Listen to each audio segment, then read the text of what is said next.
इन तैयार हो जाइए यूपी टेट के लिए एक और ब्रह्मास्त्र क्लास। जी हाँ दोस्तों, आज की फ्री प्रैक्टिस बैच के अंतर्गत हम क्या पढ़ने वाले हैं?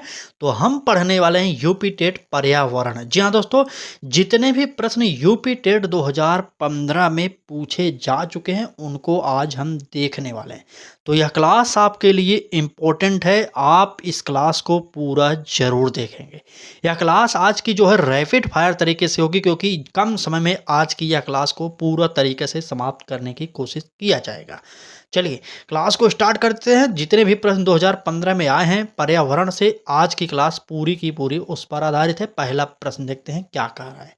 कह रहा है कि प्लेग है। प्लेग क्या है यह आपसे पूछा जा रहा है। ए ऑप्शन है विषाणु जनित बीमारी है, बी ऑप्शन है कवक जनित बीमारी है, सी ऑप्शन कह रहा है जीवाणु जनित बीमारी है और डी ऑप्शन कह रहा है खनिज जनित बीमारी है।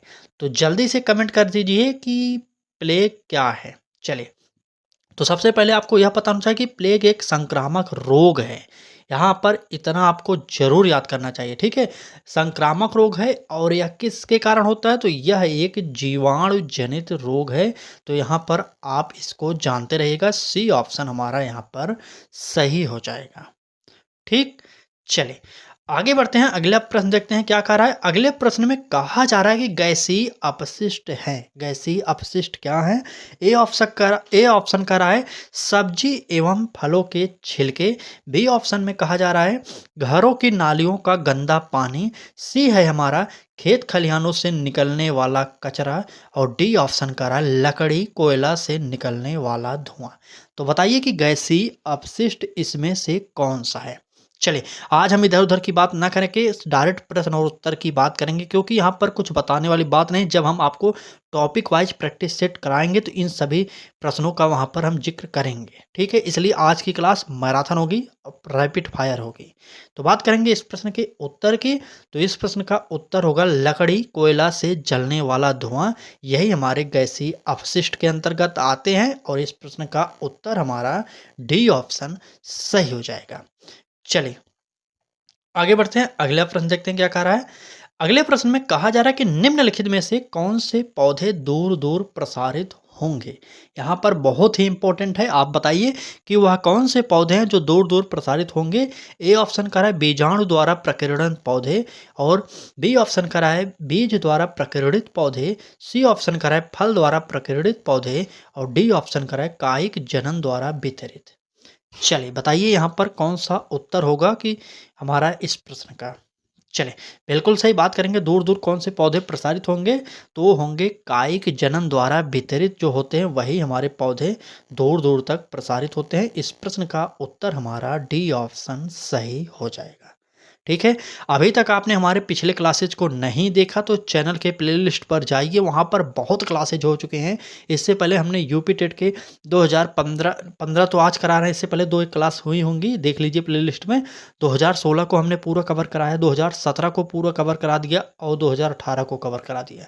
तो आज की क्लास भी आपके लिए इम्पोर्टेंट है। इस तरीके से हम 15, 14, 13, 12, 11 2011 तक के जितने भी प्रश्न होंगे हम आपको प्रोवाइड करेंगे। उसके बाद हमारी स्टार्ट होगी टॉपिक वाइज प्रैक्टिस सेट। इसलिए हम आपसे बार बार कर रहे हैं, इस बार हम यूट्यूब पर आपको फ्री प्रैक्टिस बैच प्रोवाइड कर रहे हैं। एक बैच जिसके लिए आपको कम से कम 500 रुपये खर्च करना पड़ता, किसी भी कोचिंग में जाएंगे वह बैच हम आपको फ्री में प्रोवाइड करेंगे। ऐसा नहीं है कि सिर्फ क्वेश्चन इधर उधर से पकड़ के लाएंगे, बिल्कुल नहीं। क्वेश्चन चुनिंदा होंगे हर क्लास में। तो पहले एक बार प्रीवियस ईयर को समाप्त करने दीजिए, तब हम आपको दिखाते हैं कि यूपी टेट की क्लास कैसे होती है, ठीक। चलिए आगे बढ़ेंगे, अगला प्रश्न देखेंगे क्या कह रहा है। कह रहा है कि जब एक जीव लाभ लेता है बगैर दूसरे सहवासी जीव को प्रभावित किए तो कहलाता है। क्या कहलाएगा? प्रश्न ध्यान से समझिएगा, ये प्योर पर्यावरण का प्रश्न है। एक जीव जब लाभ लेता है बगैर दूसरे सहवासी जीव को प्रभावित किए तो क्या कहलाएगा? यही आपसे पूछा जा रहा है। चलिए ए ऑप्शन में कह रहा है कि परजीवी, बी ऑप्शन में कह रहा है कि सहभोजी, सी ऑप्शन में कह रहा है मृतोपजीवी मृत जीवी या मृतोपजीवी, ठीक है, और डी ऑप्शन कह रहा है सहजीवी। तो जल्दी से बता दीजिए कि कौन-सा उत्तर हमारा सही हो जाएगा। अगर बात करें जब एक जीव लाभ लेता है बगैर दूसरे सहवासी जीव को प्रभावित किए, तो उसे हम क्या कहते हैं कि सहजीवी नहीं कहेंगे, उसे हम सहभोजी कहते हैं। ठीक? जितने लोगों ने डी ऑप्शन बताया था उनका गलत हो जाएगा और इस प्रश्न का उत्तर हमारा बी ऑप्शन सहभोजी ठीक हो जाएगा। ठीक? चलें, अगला प्रश्न होगा बहुत ही इम्पोर्टेंट है यह देखिए ये प्रश्न। अगर आप थोड़ा भी समझने में इधर-उधर हुए तो आपसे यह प्रश्न कभी भी सही नहीं होगा। ध्यान से सुनिए हम अभी आपको पूरा का पूरा बताएँगे। चलिए, प्रश्न में कहा जा रहा है कि जब मोर साँप को खाता है, ध्यान से सुनिएगा। सांप कीड़ों को खाता है और कीड़े हरे पौधे को खाते हैं तो मोर का पोषण तल है क्या है प्राथमिक उपभोक्ता का या बी ऑप्शन करा है अंतिम अपघटक का और तीसरा ऑप्शन करा है सी ऑप्शन प्राथमिक अपघटक का और डी ऑप्शन करा है खाद्य पिरामिड के शीर्ष पर। चलिए जल्दी से बताइए कौन सा उत्तर यहाँ पर हमारा सही होगा। देखिए सबसे पहला हरा पौधा जो होता है वो होता है उत्पादक। याद करिएगा उत्पादक हरा पौधा है और प्राथमिक उपभोक्ता जो होता है वो होता है कीड़ा। ठीक यहाँ पर इतना जानते रहिएगा। जब हरे पौधे को कीड़े खाएंगे कीड़ों को जो कीड़े होते हैं उनको सांप खाएगा और सांप को मोर खाएगा तो मतलब मोर सबसे ऊपर हुआ। तो इसका मतलब ये हुआ कि जो है मोर खाद्य पिरामिड के शीर्ष पर रहेगा। ठीक है तो यहाँ पर उत्तर हमारा इस प्रश्न का डी ऑप्शन सही हो जाएगा। आप लोग नोट करिएगा खाद्य पिरामिड के शीर्ष पर होगा मोर। ठीक चले आगे बढ़ते हैं अगला प्रश्न देखेंगे क्या कह रहा है। अगले प्रश्न में कहा जा रहा है कि निम्न में से कौन सा कायांतरित शैल का उदाहरण है। ए ऑप्शन करा है बलुआ पत्थर, बी ऑप्शन करा है ग्रेनाइट, सी ऑप्शन करा है संगमरमर और डी ऑप्शन करा है चूना पत्थर। तो जल्दी से कमेंट कर दीजिए और बताइए कि कायांतरित शैल का उदाहरण क्या है। चलिए जल्दी बताइए। बिल्कुल सही, आप लोग जो भी बता रहे हैं सी ऑप्शन बिल्कुल है, सभी का सही है। अगर आप लोग इस प्रकार से तैयारी करते रहेंगे ना तो यकीन मानिए इस बार यूपी टेट में 100 नंबर लाने से आपको कोई नहीं रोक सकता। यह हमारा कम से कम लक्ष्य है 100 नंबर। ठीक है तो आप इसी तरीके से मेहनत करते रहिए, डेली क्लासेस देखिए, पूरी की पूरी क्लासेस देखा करिए क्योंकि प्रीवियस ईयर से प्रश्न हूबहू आते हैं। देखिए जब मैंने 2018 का प्रश्न हल करवाया, 2017 का हल करवाया, 16 का हल करवाया और आज 15 का। तो याद करिए कि कौन से प्रश्न हैं। आपने इतने क्लासेस देख लिए तो आप खुद ज़रा सोचिए कि कौन से प्रश्न हैं जो 2-1 क्लास में हमने देख लिया। ठीक है तो आप खुद जान जाएंगे कि प्रश्न रिपीट होते हैं। मुझे बताने की ज़रूरत नहीं, आप थोड़ा-सा ध्यान दीजिए और अपने आप से जान जाइए। ठीक? चलिए टारगेट कम से कम हमारा 100 का है तो आप लोग इस टारगेट को पूरा करने में हमारा सहयोग करिए। ठीक है तो अपने मित्रों तक इस क्लास को शेयर कर दीजिए। अगर आप भी नए हों पहली बार आए हो तो आज की यह क्लास देखिए, उसके बाद हमारे साथ जुड़िए यूपी टेट की फ्री प्रैक्टिस बैच के अंतर्गत, क्योंकि यहाँ पर जो आप 500 रुपये में देकर बैच लेते हैं प्रैक्टिस सेट के लिए वह हम आपको निःशुल्क प्रोवाइड कर रहे हैं। ठीक चलिए आगे आएंगे और अगला प्रश्न देखेंगे क्या कहा जा रहा है। कह रहा है कि महासागरों में निम्न में से कौन सा लवण सर्वाधिक मात्रा में पाया जाता है। बताइए। ए ऑप्शन करा है मैग्नीशियम सल्फेट, बी ऑप्शन करा है कैल्शियम सल्फेट, सी ऑप्शन करा है मैग्नीशियम क्लोराइड और डी ऑप्शन करा है सोडियम क्लोराइड। चलिए बताइए कौन सा यहाँ पर उत्तर हमारा सही होने वाला है, जल्दी से बताइएगा। चलिए बिल्कुल सही, महासागरों में अगर बात करें कि कौन सा लवण सर्वाधिक मात्रा में पाया जाता है तो वो पाया जाता है सोडियम क्लोराइड का। यहाँ पर हमारा डी ऑप्शन सही हो जाएगा। सोडियम क्लोराइड सबसे अधिक मात्रा में महासागरों में पाया जाता है। ठीक समझ गए, याद करिए या रट लीजिए जो भी हो, यह उत्तर आपसे अगर प्रश्न में आ जाए तो आपको गलत नहीं करना है।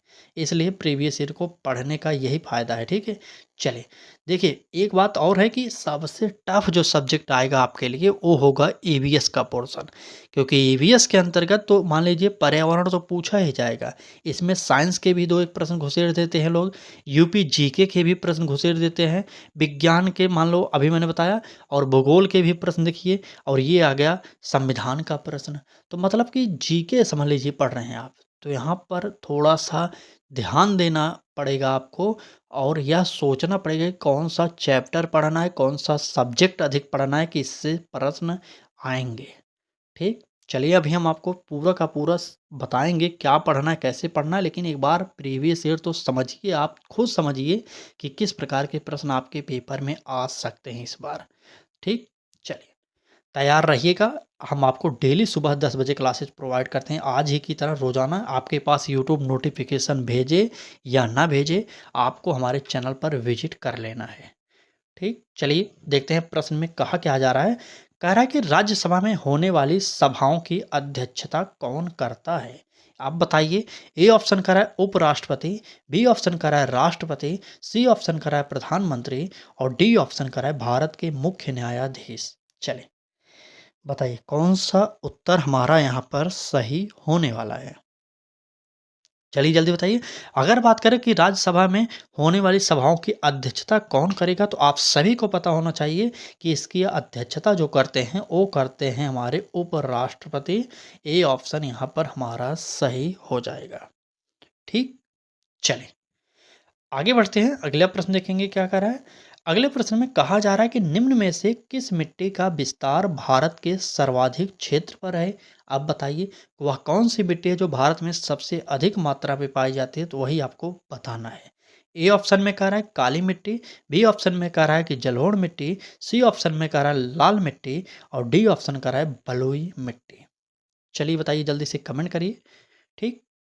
इस प्रकार से रैपिड फायर तरीके से आज की क्लास आधारित है, तो पूरा का पूरा क्लास देखिए, आप खुद समझ जाएँगे कि प्रीवियस ईयर को कितनी जल्दी पढ़ा जा सकता है।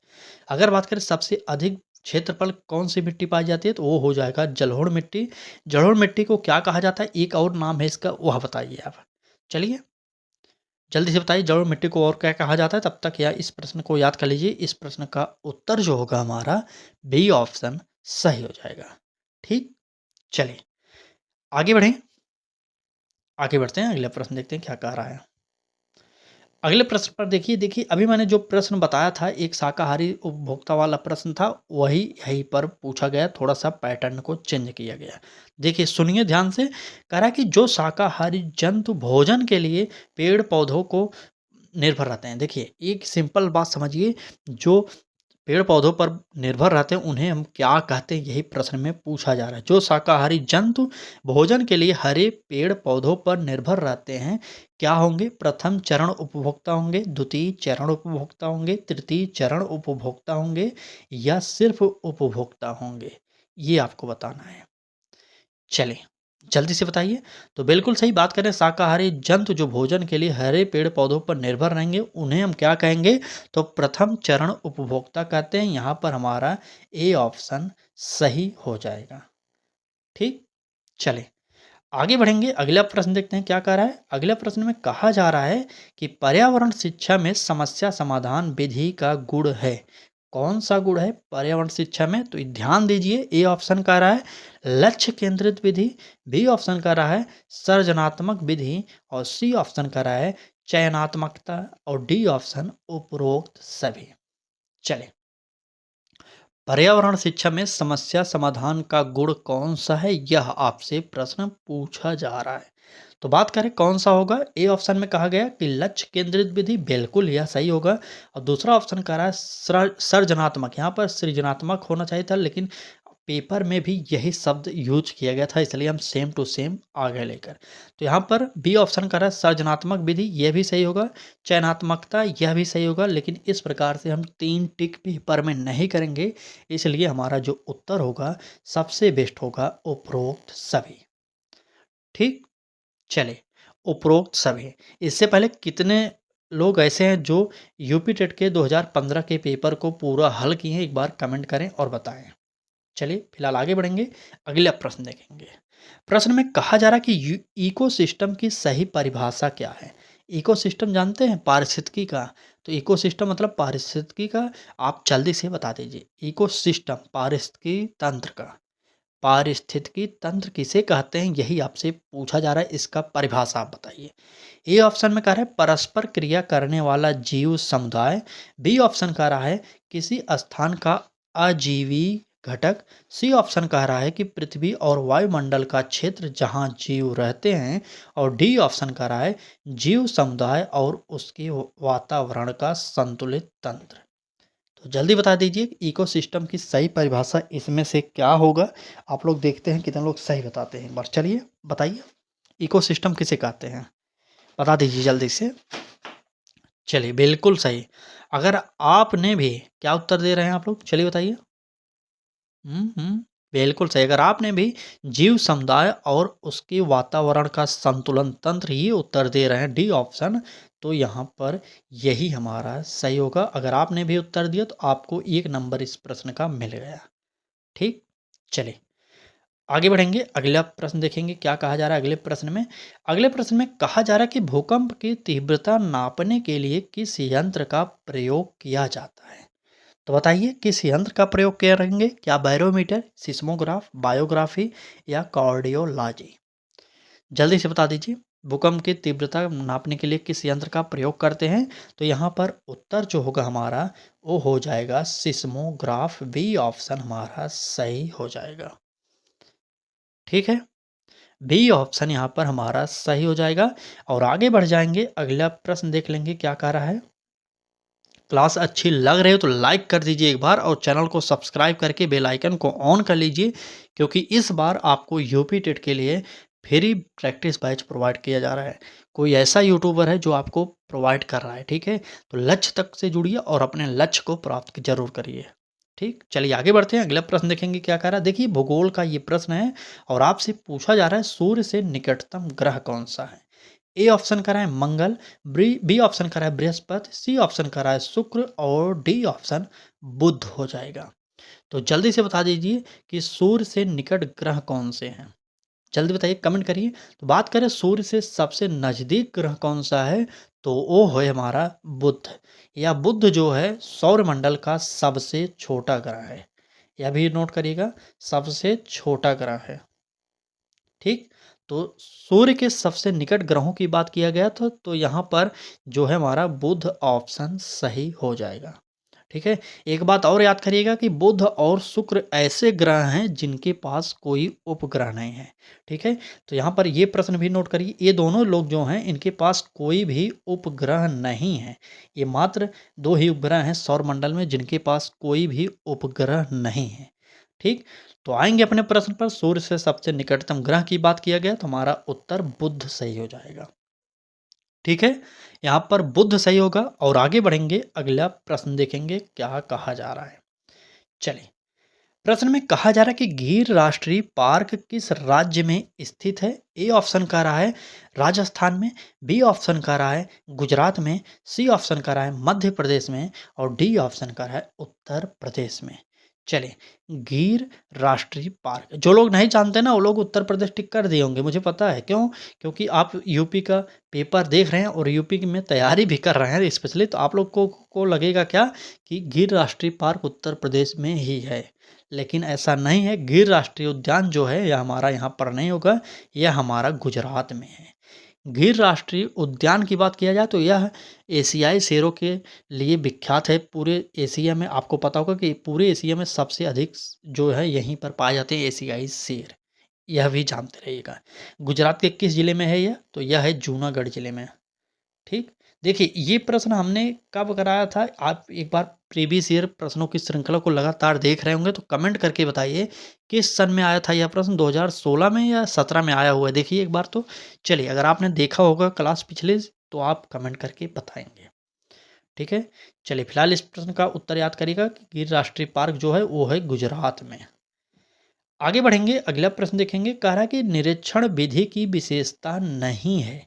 कौन सा ऐसा है जो निरीक्षण विधि की विशेषता नहीं बतलाता। ए ऑप्शन कह रहा है यह एक मनोवैज्ञानिक विधि है, बी ऑप्शन कह रहा है यह प्रत्यक्ष अनुभवों पर आधारित है, सी ऑप्शन कह रहा है यह विधि विभिन्न सर्वेक्षणों द्वारा अपनाई जाती है और डी ऑप्शन कह रहा है उपरोक्त सभी। चलिए जल्दी से कमेंट कर दीजिए। और बहुत ही अच्छा सवाल है यह आपके लिए, और आपके पेपर में फिर से पूछा जा सकता है क्योंकि यह पेडागोजिकल कुछ प्रश्न है तो आपके पेपर के लिए इम्पोर्टेंट है। चलिए, अगर बात करेंगे निरीक्षण विधि की विशेषता नहीं है तो एक ही विशेषता नहीं होगी। क्यों? क्योंकि यह कह रहा है यह एक मनोवैज्ञानिक विधि है, तो यह ऐसा नहीं होता। इसलिए हमारा ये गलत था और यही ऑप्शन हमारा सही हो जाएगा, क्योंकि यहाँ पर हमें निगेटिव चुनना था। ठीक है, चलें आगे। ये ऑप्शन सही कर लिए आप लोग। ठीक, चलिए आगे बढ़ते हैं। अगला प्रश्न देखते हैं क्या कह रहा है। अगले प्रश्न में कहा जा रहा है कि निम्नलिखित वाहिनी ईंधनों में से किसको आजकल पर्यावरण स्नेही माना जाता है? वह कौन सा ईंधन है इसमें से जिसको आजकल हम पर्यावरण के स्नेही मानते हैं, कि मतलब इससे हमारे पर्यावरण को कोई खतरा नहीं होगा? ए ऑप्शन में कह रहा है डीजल, बी ऑप्शन में कह रहा है पेट्रोल, सी ऑप्शन में कह रहा है द्रवित पेट्रोलियम और डी ऑप्शन कह रहा है संपीड़ित प्राकृतिक गैस। चले बताइए, संपीड़ित प्राकृतिक गैस मतलब जानते हैं? सीएनजी। आप लोग समझ गए ना, सीएनजी से कोई पर्यावरण प्रदूषण नहीं होता। इसलिए हमारी सरकारें जो हैं अब सीएनजी से गाड़ियों को अधिक से अधिक लोकप्रिय बनाना चाह रही हैं। ठीक है, तो यहाँ पर हमारा जो होगा उत्तर संपीड़ित प्राकृतिक गैस यानी सीएनजी। सीएनजी, ठीक है, आप लोग नोट करिएगा सीएनजी। चलिए इस प्रश्न को याद कर लीजिएगा, डी ऑप्शन यहाँ पर हमारा सही हो जाएगा। और आगे बढ़ेंगे, अगला प्रश्न देखेंगे क्या कह रहा है। चलिए, प्रश्न में कहा जा रहा है कि किसी पारितंत्र में तत्वों का चक्रण कहलाता है। क्या कहलाएगा? ए ऑप्शन में कह रहा है जैव भू रासायनिक चक्र, बी ऑप्शन कह रहा है वैज्ञानिक चक्र, सी ऑप्शन कह रहा है रासायनिक चक्र और डी ऑप्शन कह रहा है इनमें से कोई नहीं।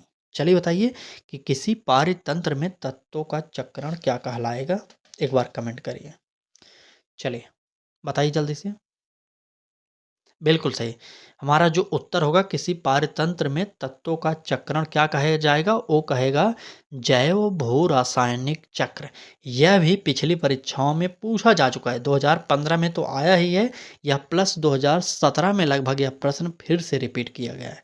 आप लोग देखिए, हम आज की क्लास में यही निवेदन करेंगे। आप प्रीवियस ईयर देख रहे हैं तो इसका मतलब आपको याद करना चाहिए प्रश्न।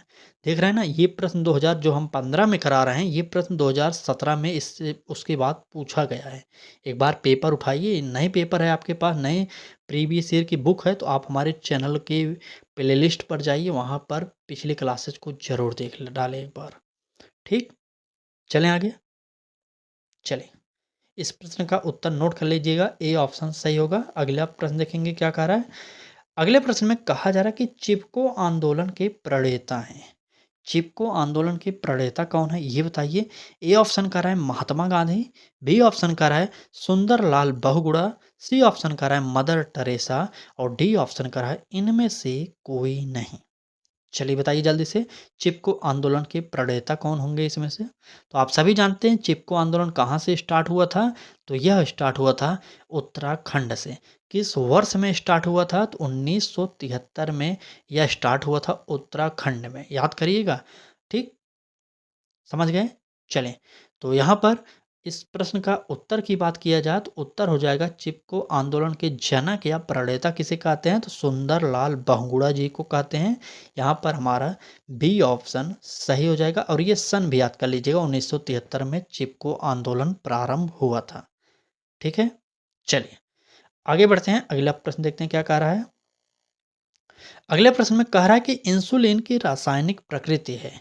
कैसी प्रकृति है? रासायनिक प्रकृति है, क्या है? विटामिन, प्रोटीन, वसा, कार्बोहाइड्रेट। चलिए जल्दी बताइए कौन सा उत्तर हमारा सही होगा। इंसुलिन की रासायनिक प्रकृति क्या है, इसमें से ऑप्शन के अकॉर्डिंग जल्दी से उत्तर दीजिए। चलिए बताइए। ठीक ठीक, बिल्कुल सही। अगर आपने भी प्रोटीन को चुना है तो यहाँ पर हमारा उत्तर प्रोटीन बिल्कुल सही हो जाएगा। बी ऑप्शन हमारा सही हो जाएगा। अगर बात करें मानव ने इंसुलिन का सन 1965 में सान ने संश्लेषण किया, बिल्कुल सही, इंपॉर्टेंट है आपके लिए। सान नामक एक वैज्ञानिक थे, इन्होंने ही इंसुलिन का संश्लेषण किया था 1965 में, सान ने। याद करिएगा नाम, सान। क्या नाम है? सान। ठीक, यहाँ पर हमारा इस प्रश्न का उत्तर प्रोटीन सही होगा। और आगे बढ़ेंगे, अगला प्रश्न देखेंगे। चलें, प्रश्न में कहा रहा है कि पौधों में अर्धसूत्री विभाजन होता है। ए ऑप्शन करा है मूल शीर्ष में, बी ऑप्शन करा है पराग कड़ों में, सी ऑप्शन करा है तने में और डी ऑप्शन करा है पराग कोश में। चलिए बताइए कौन सा उत्तर यहाँ पर सही होगा। तो बात करें पौधों में अर्धसूत्री विभाजन किस में होगा। चलिए 5 सेकंड का टाइम लीजिए, जल्दी से कमेंट करिए आप लोग। देखते हैं इस प्रश्न का उत्तर कितने लोग दे देते हैं। चलिए ठीक, पौधों में अर्धसूत्री विभाजन होगा, पराग कोश में होता है। तो यहाँ पर उत्तर हमारा जो होगा वह हो जाएगा डी ऑप्शन सही। ठीक, डी ऑप्शन बिल्कुल। चलिए, क्लास अच्छी लग रही हो तो एक बार लाइक ज़रूर करिएगा। आपसे यही हाथ जोड़ के निवेदन करते हैं हर क्लास में कि लाइक ज़रूर करिए, क्योंकि आपकी एक लाइक से यूट्यूब इस क्लास को लगभग 4 से 5 लोगों तक भेज देता है। शायद आपके पास प्रीवियस ईयर की बुक हो और आपको इसकी अहमियत ना पता चल रही हो, लेकिन कई लोग ऐसे हैं हमारे भारत में, हमारे यूपी में खास करके, जिनके पास शायद किस प्रकार से वो पढ़ रहे हैं वो ही जानते होंगे। तो उनके लिए ये क्लास बहुत ही लाभकारी होने वाली है। अगर आप एक लाइक कर देंगे तो यूट्यूब अदर लोगों तक भेज देता है। ठीक है, इसलिए हाथ जोड़ के निवेदन करते हैं आप लाइक ज़रूर करिए। अगर क्लास अच्छी लग रही है तो लाइक कर दीजिए, बाकी नहीं अच्छी लग रही डिसलाइक मारिए ना, इसमें कोई दिक्कत नहीं। ठीक, चलिए, लेकिन कुछ ना कुछ करिए। अच्छी लग रही है तो लाइक करिए, सब्सक्राइब करिए चैनल को, और नहीं अच्छी लग रही है डिसलाइक मार दीजिए, उसमें कोई बात नहीं, उसका हमें पैसा नहीं मिलता लाइक और डिसलाइक का। ठीक है, तो आप लोग थोड़ा-सा अपनी उँगलियों को भी इधर-उधर इस्तेमाल करिए हाथ से में, ठीक है? क्यों? क्या बोल रहे हैं? चलिए। अरे भाई रहने दीजिए ना, अगर आपको नहीं करना तो मत करिए, ठीक है? चलिए, लेकिन पढ़ाई करते रहिए आप लोग। चलिए, प्रश्न देखते हैं। पौधों में अर्धसूत्री विभाजन होता है, इस प्रश्न को मैंने पढ़ लिया क्या शायद? क्या पढ़ लिया? बिल्कुल सही, परागकोश में अभी मैंने उसको उत्तर बता दिया था। आगे बढ़ेंगे, अगला प्रश्न में क्या कह रहा है? चलिए। प्रश्न में कहा जा रहा है कि जैविक समुदाय में प्राथमिक उपभोक्ता है कौन है। ए ऑप्शन करा है मांसाहारी, बी ऑप्शन करा है सर्वाहारी, सी ऑप्शन करा है शाकाहारी और डी ऑप्शन करा है इनमें से कोई नहीं। तो जल्दी बता दीजिए कि जैविक समुदाय में प्राथमिक उपभोक्ता कौन होंगे।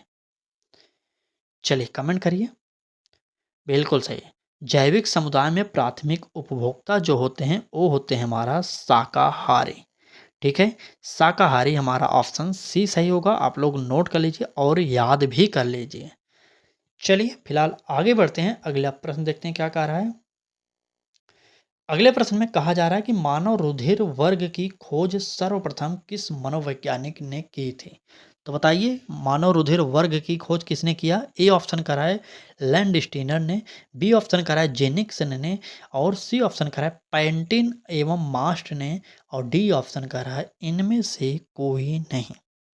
चलिए बताइए कौन सा उत्तर यहाँ पर हमारा सही होगा। मानव रुधिर वर्ग की खोज किसने किया था बताइए, और कब किया था ये भी बताइएगा।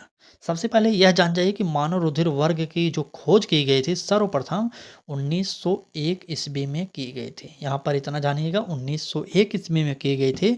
और कौन किए थे तो लैंड स्टेनर, यहाँ पर इनका नाम भी याद करिएगा।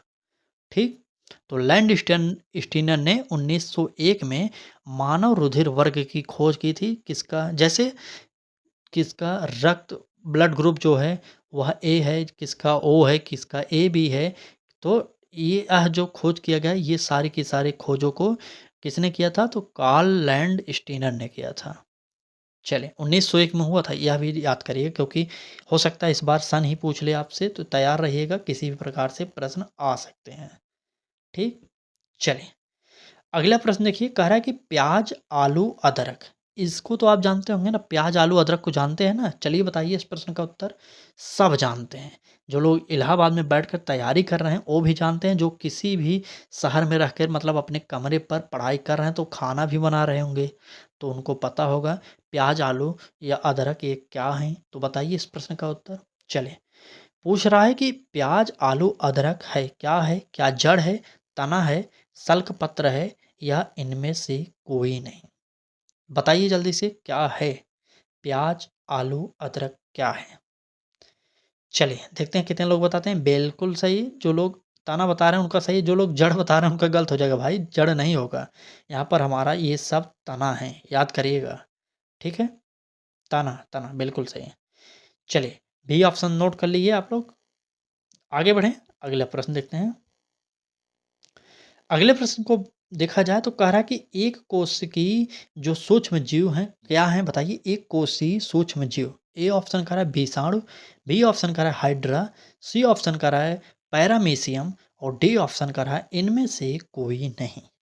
चलिए, जल्दी से बताइए उत्तर क्या होने वाला है इसका हमारा एक कोशिकीय सूक्ष्म जीव। तो एक कोशिकीय सूक्ष्मजीव इसमें से जो होगा वह हो जाएगा पैरामीशियम। पैरामीशियम हमारा सी ऑप्शन इसका सही हो जाएगा।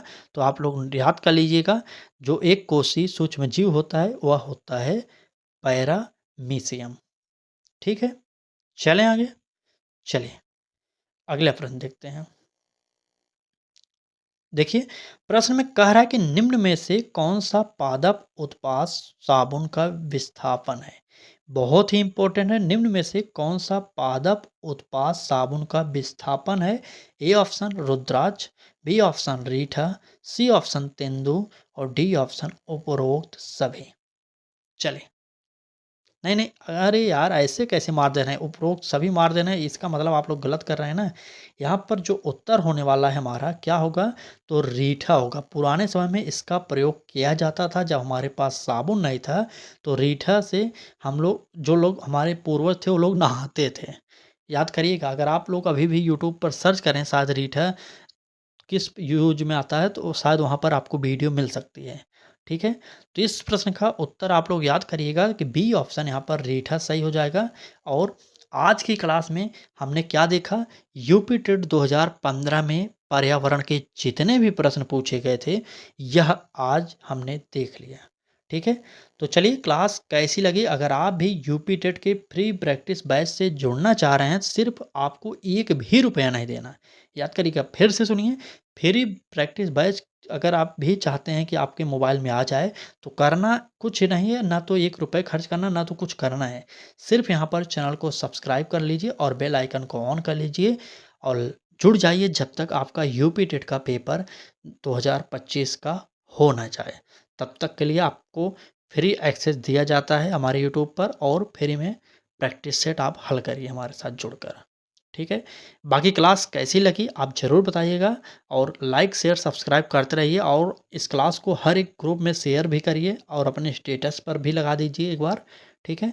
फिलहाल आज की इस क्लास में बस इतना ही। तैयार रहिएगा, कल फिर एक नए क्लास के साथ आपके समक्ष उपस्थित होंगे। तब तक के लिए धन्यवाद।